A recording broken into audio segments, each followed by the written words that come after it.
Going to take a quick look today at this Realspace Fosner office chair. Runs about $170. Sometimes you're able to get it on sale like we did for about $100. Supports up to 250 pounds. Leather executive back, as well as the armrests and wheels on the bottom there. Pretty good value for the size and comfort of the chair. We'll go ahead and put it together and show you the finished result. So here we have the contents of the box. Pretty simple installation, fairly traditional assembly for any office chair that you would buy. As you can see, the pieces are fairly limited. Hardest part is just getting those screws and bolts into the correct spots and tight enough with the provided Allen wrench. Typically a little bit easier if you got your own tools to utilize, maybe even a socket type of Allen wrench that you're able to utilize to make it a little bit easier. But this is again a fairly easy installation. It should take less than 20 to 30 minutes to do. It does come with an owner's manual with some instructions, so you can follow along there, but it is pretty self-explanatory. We'll go ahead and put it together and take a look at the finished product. Step one is fairly easy. We're just taking the wheels and putting them onto the base and putting them all on, just pushing them right into the position they need to be. Don't have to push too hard, don't use a hammer, and the weight of the chair once you sit on it will put them into any final resting position that maybe you were not able to push them into. Step two is just taking the piston, sticking that into the wheel base there, and then taking the cover here that comes with it to cover the piston and putting that right over the top, as you can see, just like that.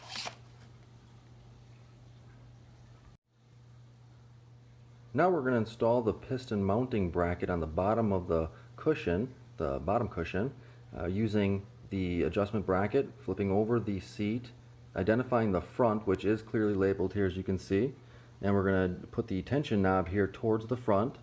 We're going to use 2 of the H2 screws and 2 of the H1 screws. The 2 longer H2 screws will go into the front holes, and the 2 shorter H1 screws will go towards the back of the chair in those screws. And then we're going to hand tighten that using the provided Allen wrench. Once the piston bracket has been mounted to the bottom of the cushion, you can now flip it back over and install by just setting it on top of the piston, sitting there on top of the wheelbase, and gently just putting into the position. The weight of the chair should make it connect as it should with the chair, putting the 2 pieces together. Here's a look of the cushion and the piston bracket mount connecting as it should, just by again sitting it on top of that piston. Now we're connecting the armrests to the lower cushion just by using 4 of the H1 screws and attaching the 2 armrests in the correct position, first identifying the front of the seat and making sure that the armrests are in the on the correct side being assembled.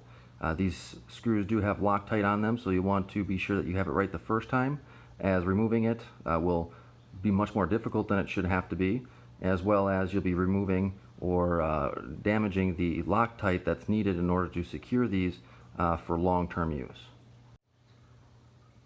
Now we're connecting the rear seat part of the cushion to the lower part and the armrests. You want to use 4 H1 screws. We're going to attach 1 H1 screw to the bottom hole there of the armrest that's still available onto the bottom inlet of the backrest very loosely, so you're able to adjust it before final assembly. So essentially just hand tightening it in there with the ability of the leather chair back to slide up and down in order to meet the second hole and tighten in for the final position. Once you have both of the lower screws holding the rear cushion to the remaining part of the seat here, what we're going to do is just push it upward into the upwards position and then assemble the final screws holding the back seat into the correct position of the chair. Once you have all 4 of the H1 screws tightened holding the armrest to the rear cushion, you're going to go through and cover each of the screw holes with the provided plastic caps, more for decoration and aesthetics. Here's the chair fully assembled next to a desk, so you can kind of see the size comparison. Very comfortable. It gives you very good head support. Back support is nice, and the cushion on the bottom side is very nice, very comfortable. Rolls around easily, adjusts up and down very easily, doesn't lose air out of the piston, and overall really good price for a nice leather executive office chair.